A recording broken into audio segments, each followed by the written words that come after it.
The hall shone under the crystals of the chandelier, but there was something unsettling in the light that danced through the golden walls. It was 1905, and the Pless Palace vibrated with the muffled sound of aristocratic laughs and the delicate tilint of champagne bowls. In the center of that choreographed opulence, a woman with golden hair like mature wheat moved among the guests with the rehearsed grace of those who were born to be admired. His blue eyes, however, carried a shadow that not all the French silk in the world could hide. Daisy of Pless smiled, but it was the smile of someone who was already beginning to suspect that all that magnificence was just a gold mask over the void. The Venetian mirrors reflected their multiplied image to infinity, dozens of smiling daisies that stretched by the eternity of reflexes, each slightly different, as if each mirror captured a distinct fragment of his fragmented soul. The Worth blue cedar dress embraced his silhouette with the perfection of a second skin, and the Mikimoto pearls around his neck captured the light hypnotically. But there was something feverish in his elegance that night, an almost desperate quality in the way she moved as a group, as if she knew that each party could be the last. Before we plunge into the devastating history of this woman who turned an inheritance into ashes and silence, allow me to invite, if you appreciate narratives that reveal the darkest secrets of the European aristocracy, subscribe to the channel and enable notifications. Here we explore the lives that shone intensely before they consumed in the light itself, finding that behind titles and tiaras are always stories of a raw and devastating humanity. Mary Theresa Olivia Cornwallis. West was born on June 28, 1873, in Ruthin Castle, Wales, daughter of William Cornwallis West and Mary Adelaide Virginia Fitzpatrick.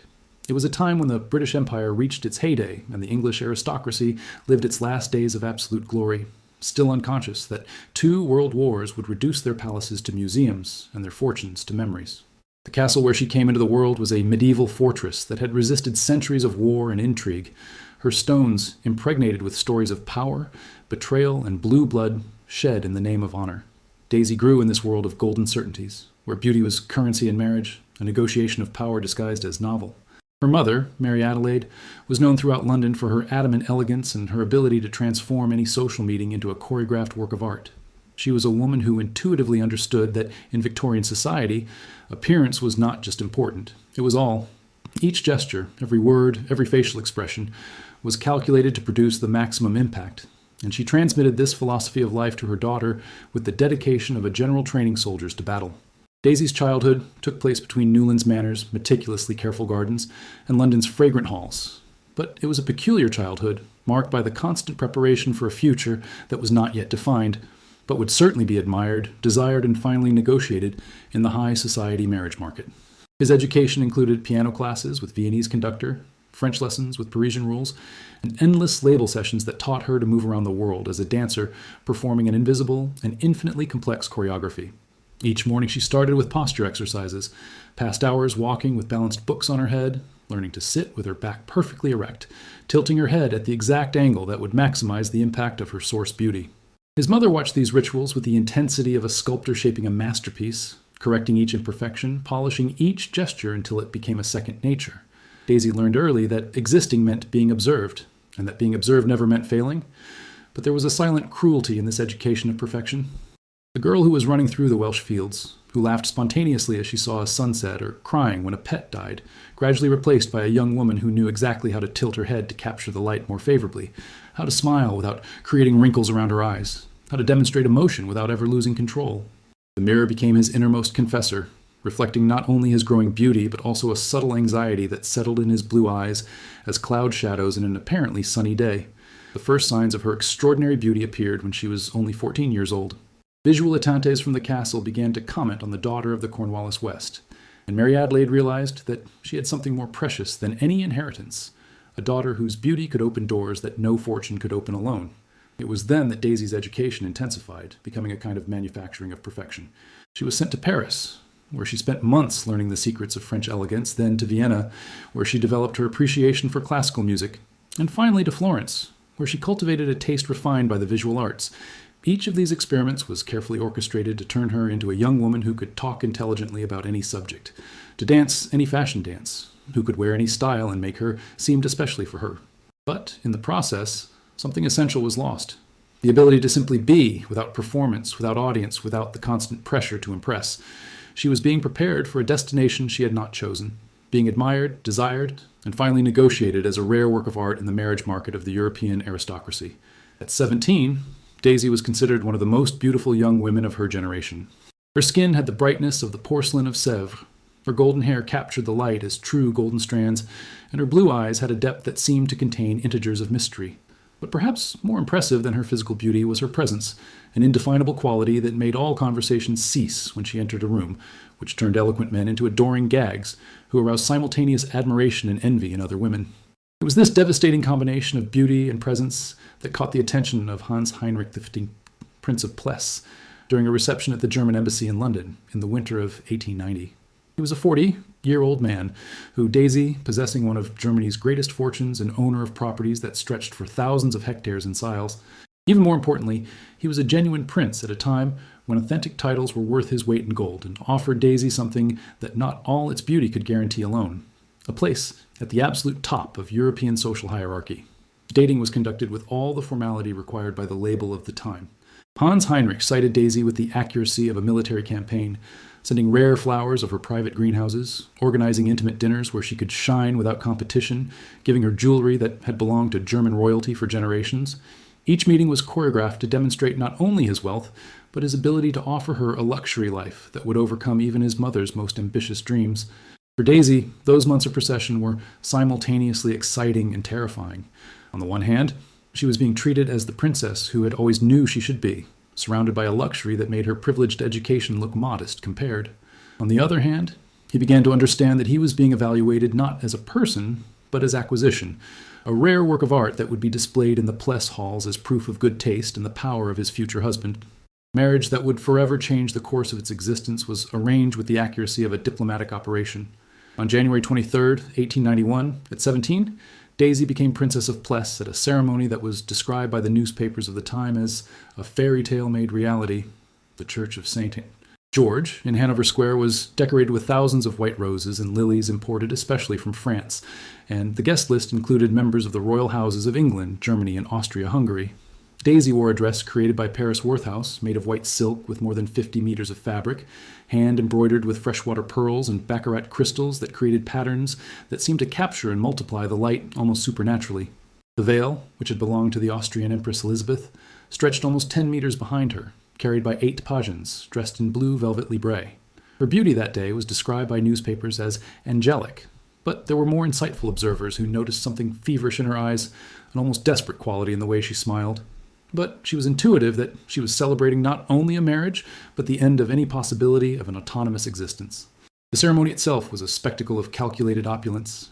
The altar had been transformed into a waterfall of white and gold flowers. The choir sang compositions written especially for the occasion, and the proprio Prince of Wales was present to bless the union. When Daisy pronounced her votes, her voice was clear and firm. Those who knew her well could see a slight hesitation, an almost imperceptible moment of break before each accepted, as if any part of her were still trying to decide if she really wanted the fate she was hugging. The honeymoon was passed on the properties of Hans Heinrich in Bavaria, in a succession of castles and palaces where Daisy was presented to the responsibilities of his new position. Each day it brought new rituals to learn, new hierarchies to navigate, new performances to master. She discovered that being a German princess was even more demanding than being a young English aristocrat. Each gesture was observed and tried by a court that had passed centuries by improving the art of label. Each public appearance was an opportunity to demonstrate or compromise the dignity of the dynasty. As a Duchess of Pless, Daisy inherited not only one title, but a role that requires constant performance and unshakable perfection. Pless Castle, on the present Pius's Zit-6 Guyana in Poland, became the stage of its new existence. An imposing 17th century construction with more than 200 rooms, towers that pierced the gray sky of Silesia, and gardens that stretched through thousands of hectares until they got lost on the horizon. It was a property that had hosted emperors and kings, where each room told stories of power and intrigue, where each corridor echoed with ghosts of past glories.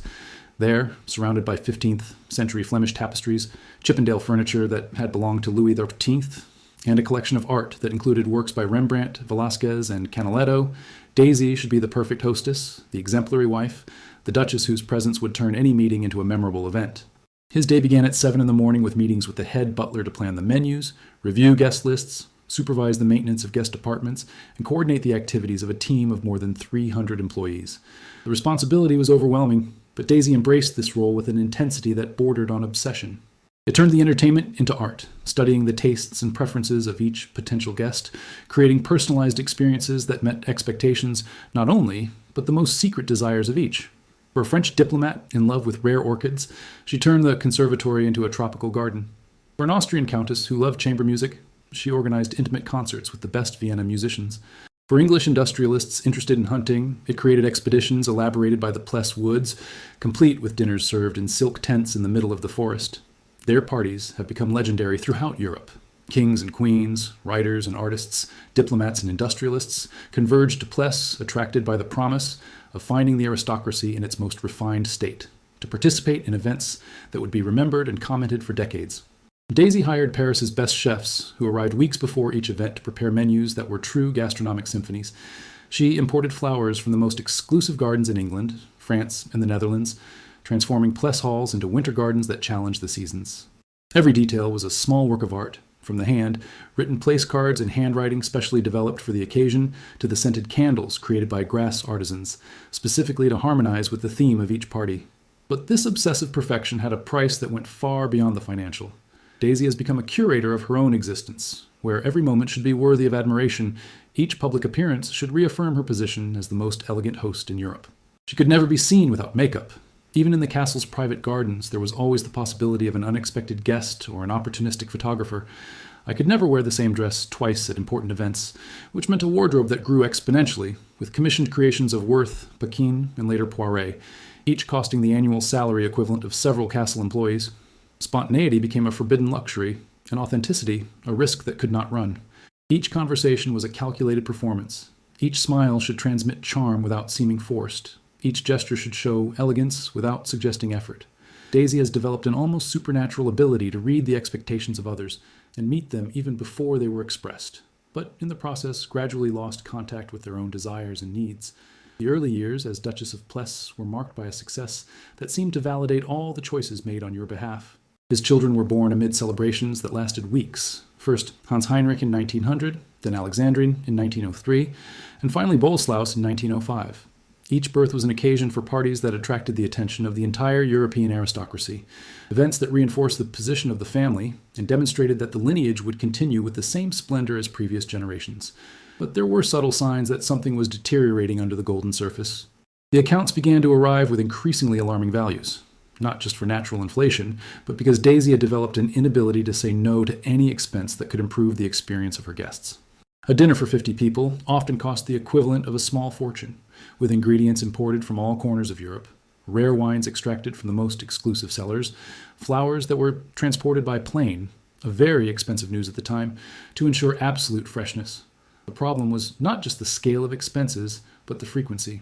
Pless became a kind of luxury hotel for the European aristocracy, with guests who remained for weeks, bringing their own entrepreneurs of employees, their running horses, their hunting dogs. Daisy was obliged to constantly entertain, to create increasingly elaborate experiences, to overcome her own previous achievements. Each party needed to be more impressive than the previous one. Each social season needed to establish new standards of magnificence. Hans Heinrich, initially enchanted by his young wife's ability to transform Pless at the center of European social life, began to express discreet concern about growing costs. But Daisy had developed an elaborate justification for each expense. The parties were investments in the family's social position. The connections established during these events would translate into business opportunities.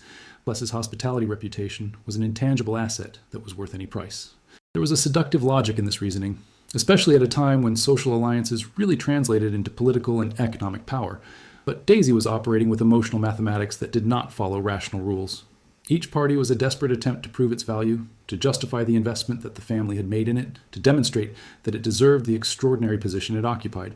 She had become addicted to the admiration of others, and like any addiction, she required increasing doses to produce the same effect. The 1900s to 1910s represented the heyday of Pless's social life. It was during these years that Daisy organized some of the most memorable events in the history of European aristocracy. There are records of a 3-day party in honor of Kaiser Guilherme II, which included elaborate hunts, complete orchestra concerts, fireworks imported from China, and a final feast served in a golden bait that had been specially commissioned for the occasion. The total cost was equivalent to the construction of a small railway. Another legendary event was the 1907 Masquerade Ball, inspired by the verses of Louis XIV, for which Daisy had the French palace halls reproduced with historical accuracy within Pless. Artisans were brought from Paris to create decorations that included exact replicas of historical furniture, tapestry woven especially for the occasion, and even personalized perfumes that reproduced the fragrances used in the Versailles court. The guests received fantasies created by opera usual, and the party lasted 5 days, with each night having a different theme based on specific historical periods. These events have established Daisy as the most celebrated hostess of their time, but also accelerated their financial ruin. Each party required higher investments, created higher expectations, established precedents that it would be humiliating not to exceed next occasion. She had become a prisoner of her own reputation, forced to maintain a pattern of magnificence that consumed resources at a frightening speed. Even more disturbing was the fact that, even at the height of his social success, Daisy was beginning to feel a growing void. Constantly surrounded by hundreds of people, she was deeply lonely. Their relationships had become all performative. Each conversation was an opportunity to impress, each interaction was calculated to produce admiration. She had lost the ability to simply be with someone, without a schedule, without performance, without the pressure of being constantly fascinating. Their private diaries of the time, who survived and were published decades later, reveal an increasingly despair woman added by authentic connection, but unable to create the conditions for this connection to flourish. She wrote about the terrible loneliness of always being observed, how she felt like a doll in a showcase, admired but never truly known. There were moments of devastating lucidity when she realized that she had become a prisoner of a prison she had built and decorated with so much care that she could almost forget that the doors were locked.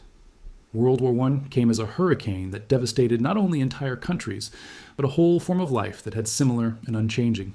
In August 1914, the borders that for generations had been imaginary lines on the map of the European aristocracy became insurmountable trenches, dividing families, destroying alliances, turning close friends into deadly enemies. Daisy, married to a German but born English prince, found himself in an impossible position that exemplified the broader tragedy of a social class that suddenly discovered that her cosmopolitan identity had become a fatal vulnerability. Suddenly, his double nationality, which for decades had been an advantage that allowed him to sail among the unique European courts, became a source of suspicion on both sides. In Germany, she was seen as English spy potential. In England, as a German collaborator. Her loyalty was questioned by people who only months earlier had considered her the most charming hostess in Europe. And for the first time in her life, her beauty and elegance were not enough to open doors or appease suspicions. The Pless Castle, which had already been a symbol of international elegance and a meeting point for the European elite, became a golden prison surrounded by a war that turned old friends into deadly enemies. The parties ceased abruptly not only for lack of guests, but because any celebration was seen as inappropriate in a time of national mourning. The illustrious guests have disappeared, some mobilized for war, others running away to neutral countries, many simply avoiding any association with a home that had become politically toxic. For the first time in her adult life, Daisy was confronted with a silence that no chandelier could illuminate, no orchestra could fill, no decoration could mask. Pless halls, which for decades had echoed with bright conversations and musical laughs, now reflected only their own lonely steps, and the relentless tickery of the ancestral clocks that marked the empty hours passing.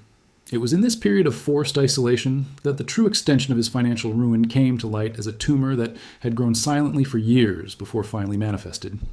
The accounting books, which she had always avoided examining in detail, revealed a catastrophic situation. Years of extravagant parties had not only corroded their considerable personal heritage, but also seriously compromised her husband's finances. Family properties were mortgaged, the investments had been settled to pay current debts, and even historical jewelry had been discreetly sold to private collectors. What had begun as aristocratic generosity, as a way of honoring the traditions of hospitality that defined its social class, proved to be a sophisticated form of financial and emotional self-destruction. Each party had been paid not only with money, but with small pieces of their identity and autonomy, until only the golden shell of those who had once imagined being. Mathematics was brutal in its simplicity. Decades of uncontrolled spending had consumed a fortune that had led generations to be accumulated. But the financial ruin was just the most visible aspect of deeper destruction. Daisy found that she had become so identified with the role of brilliant hostess, so dependent on the constant validation her parties provided, which she did not know how to exist without them. His identity had become inseparable from his ability to impress, to create beauty, to be the admired center of a social universe that had now disappeared. The war years were marked by a gradual but relentless deterioration. The properties of the family, located in a region that had become combat zone, suffered extensive damage. Soldiers on both sides requested supplies, horses, even furniture to use as firewood during brutal winters. What the war did not destroy directly, it made it impossible to maintain. There were no employees available to the gardens. There were no resources for basic maintenance. There was not enough security to protect works of art and valuables. Daisy attended powerlessness to the physical deterioration of everything resumed your life.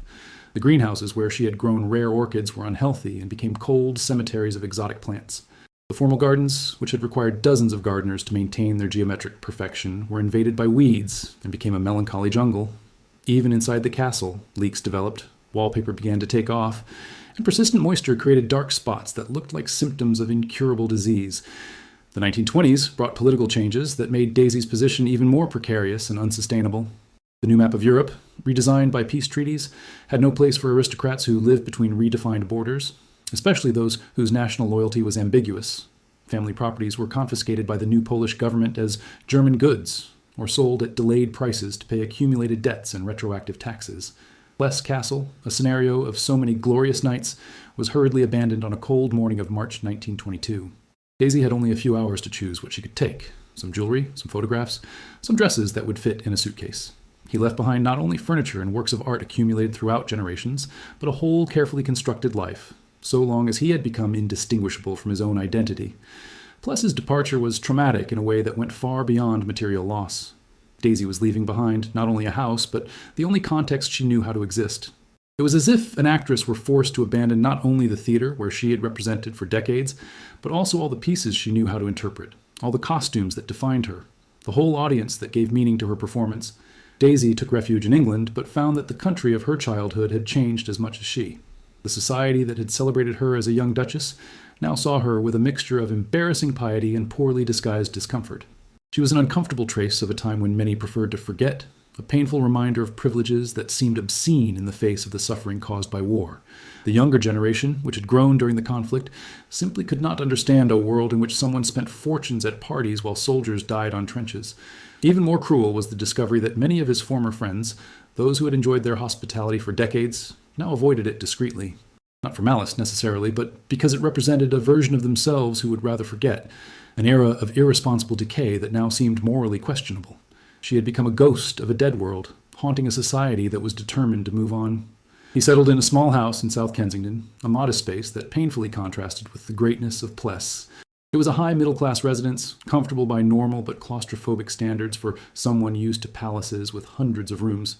There, surrounded by a few pieces of furniture he had managed to save, a Chippendale armchair, some family portraits, a small tea table that had belonged to his grandmother. Daisy tried to rebuild a life that made sense. But how do you rebuild an existence when the whole identity has been built on the recognition of others, about the ability to impress, about financial resources that no longer exist? The early years in London exile were marked by a deep depression that she was trying to hide behind an aristocratic dignity facade. Her old friends visited her occasionally, more by social obligation than by genuine pleasure, and these visits became painful exercises of forced nostalgia. They talked about people who had died in the war, the properties that had been sold or confiscated, about a world that existed now in memory. Daisy realized that she was becoming a living curatorship of a museum that no one else wanted to visit. The financial situation was desperate, but there was an even greater humiliation in publicly admitting his poverty.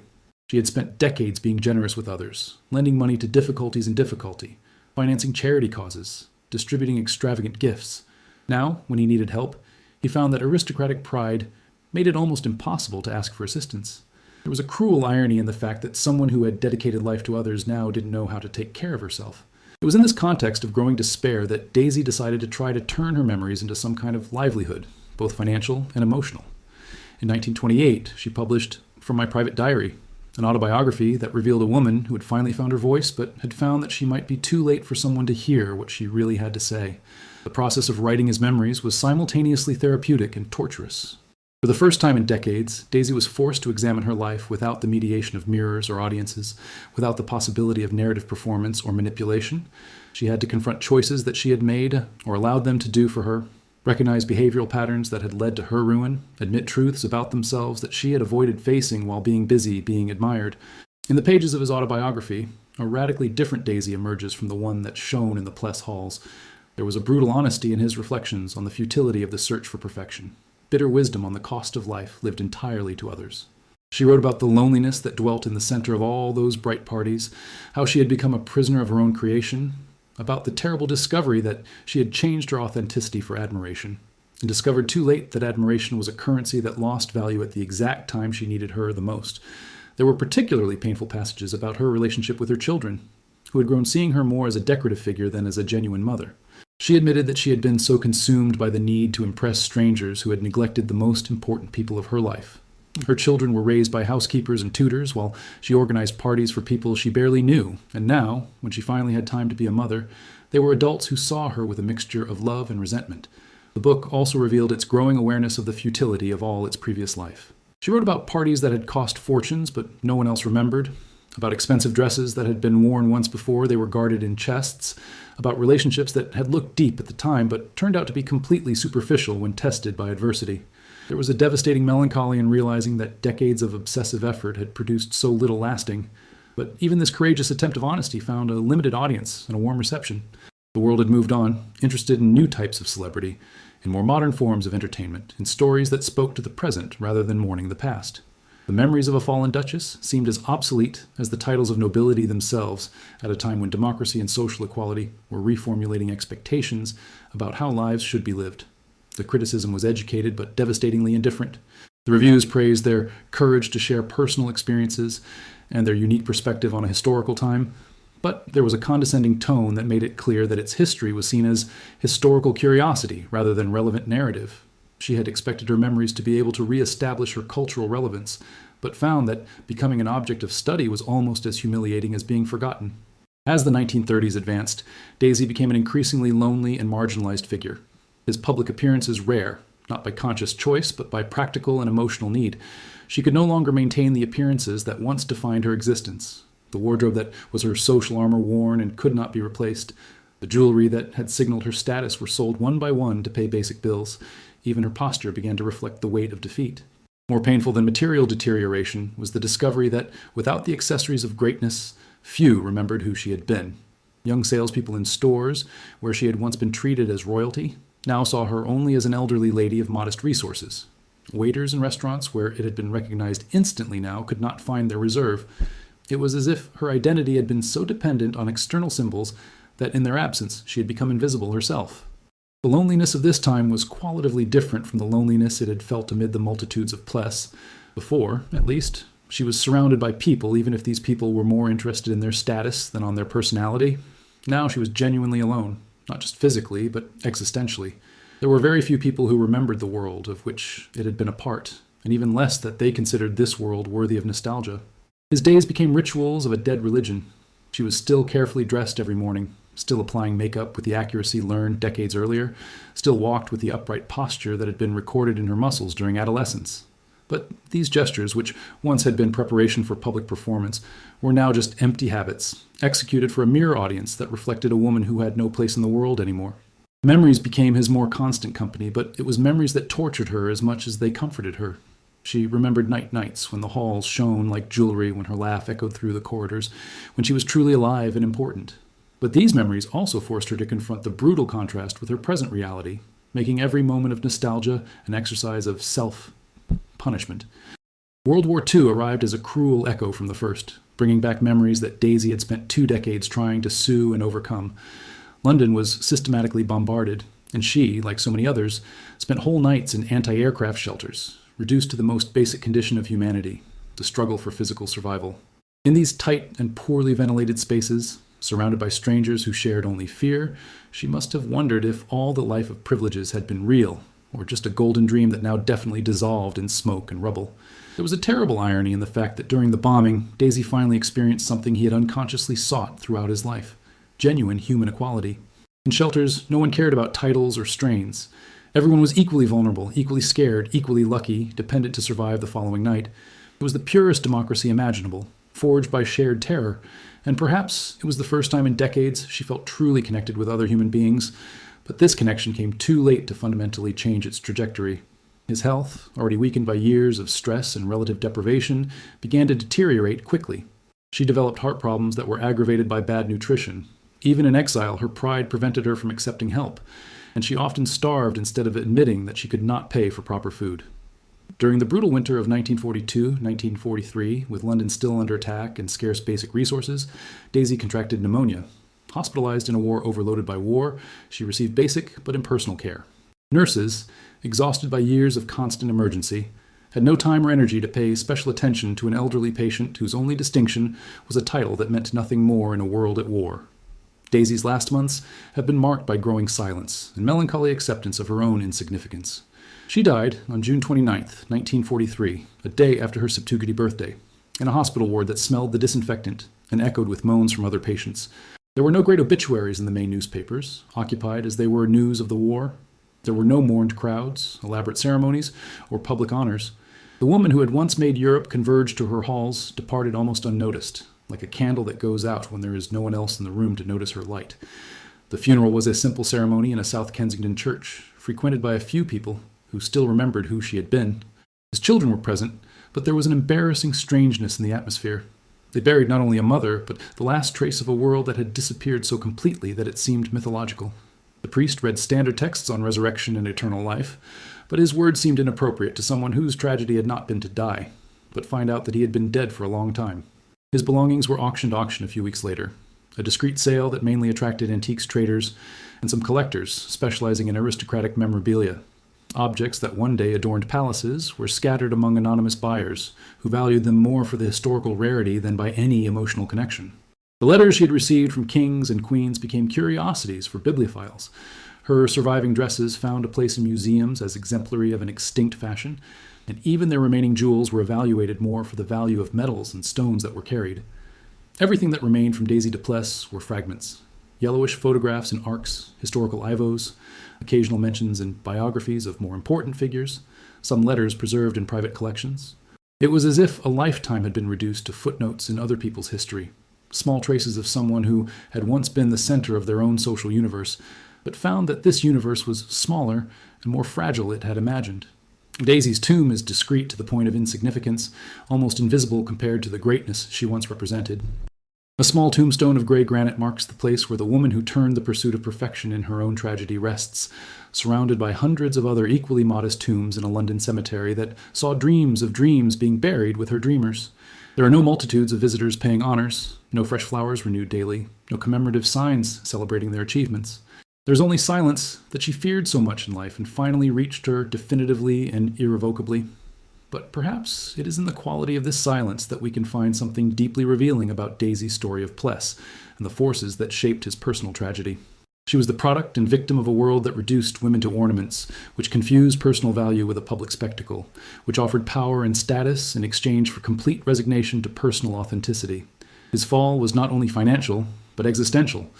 The gradual dissolution of someone who discovered too late who had built his identity on foundations that never truly belonged to him. Daisy's trajectory reveals something disturbing and eternal about the price of admiration when it becomes not only desire but existential need. She lived a lifetime as a spectacle, turning every moment into performance for an audience that, in the end, turned out as ephemeral as herself. His feasts were desperate attempts to create permanent beauty in an inherently transient world, rituals elaborated from a religion whose gods were social approval and public recognition. Each celebration she organized brought her closer to the ruin she sought to avoid, but she also wondered her more from any possibility of finding out who she really was when there was no one watching. There was a cruel math in his self-destruction. The more he tried to impress, the more dependent he became the impression caused. The more it shone in public, the more shadowed its private reality. The more elaborate his creations were, the empty he felt when he was alone with his thoughts. There is a devastating irony in the fact that Daisy has spent decades organizing social encounters to escape solitude, just to find out she was deeply alone in the center of all that admiring crowd. She became a curator of her own arrest, decorating her with so much care and dedication that she was almost able to forget that the doors were locked and that she had thrown away the key at some indefinable time from the past. Its history echoes today, at a time when life is increasingly lived as a spectacle, when identity is built through the recognition of others mediated by technology, where personal value is measured in likes, shares, visualizations, and quantified public approval.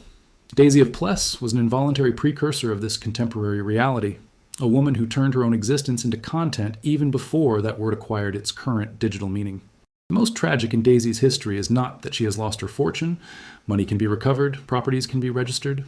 The truly devastating thing is that it lost its ability to exist without audience, to have value without external validation, to be genuine without fear of rejection. She became so deeply identified with the role of bright Duchess and perfect host that, when historical circumstances forced her to abandon this role, she found that she did not know who was under the mask carefully built over decades. Her authenticity had been sacrificed so gradually in small increments so subtle that they seemed insignificant at the time that she didn't even realize when she ceased to have her own identity regardless of the approval of others.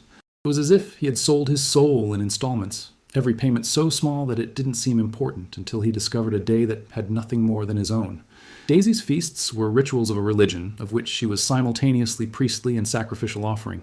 Each event was a desperate attempt to keep a world that was already dying alive, to support a social order that the historical forces themselves conspired to destroy, to preserve traditions which revealed themselves as fragile as the crystal cups that adorned their elaborately decorated tables.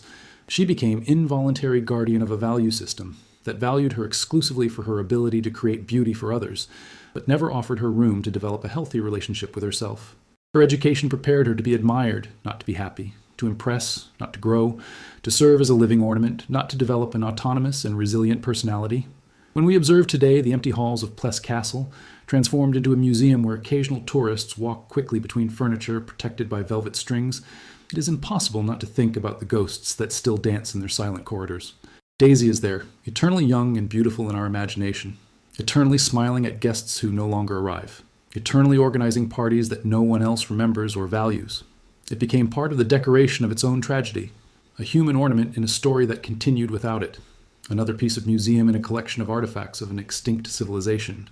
His life was transformed into historical curiosity, studied by academics interested in the behavioral patterns of the European aristocracy, but rarely understood as the devastating human drama that really was. Daisy's ruin was ultimately a ruin of imagination and unpaid possibilities. She was unable to conceive of an existence that did not depend on constant external validation, an identity that was not defined exclusively by the look of others, a personal value that did not need to be constantly demonstrated through increasingly elaborate and costly performances. His inheritance was not lost only at extravagant parties and uncontrolled spending, but in the fundamental inability to imagine other ways of being valuable that did not involve being constantly admired, envied, and desired by others.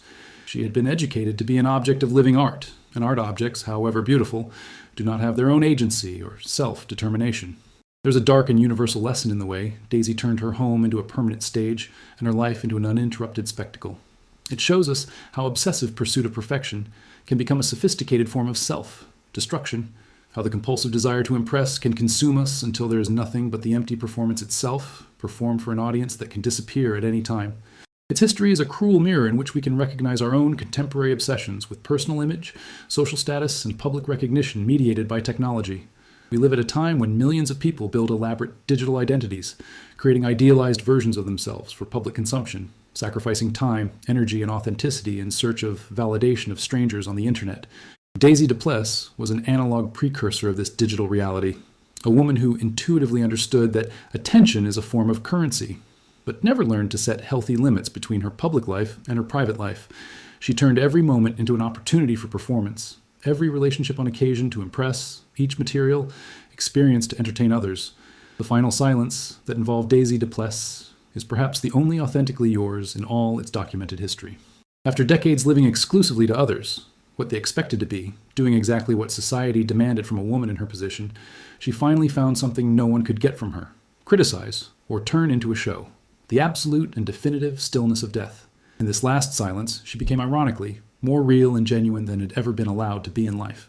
Free from social expectations, mandatory performances, the constant need to maintain appearances, it could finally simply exist without justifying its existence through the approval of others. Its story remains a disturbing and necessary reminder that the true human tragedy is not losing what we have, but to find out that what we thought to own was never really ours. Daisy de Pless has spent a lifetime accumulating admiration as others accumulate material riches, without realizing that she was negotiating her soul through a current coin that would lose all the value at the exact moment when she would desperately need her. In the end, Daisy leaves us a question that resonates over the centuries, and it remains urgently relevant in our time of carefully healed social networks and digital identities. What remains of us when we remove everything we do to impress others? Who we are, I'm no one looking. What value do we have when we are not being evaluated, judged, or admired? His answer was the silence.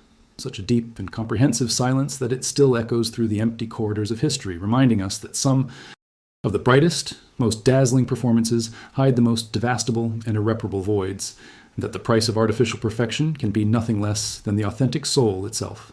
sacrificed in so small performances that we don't even realize when we have nothing more than ours.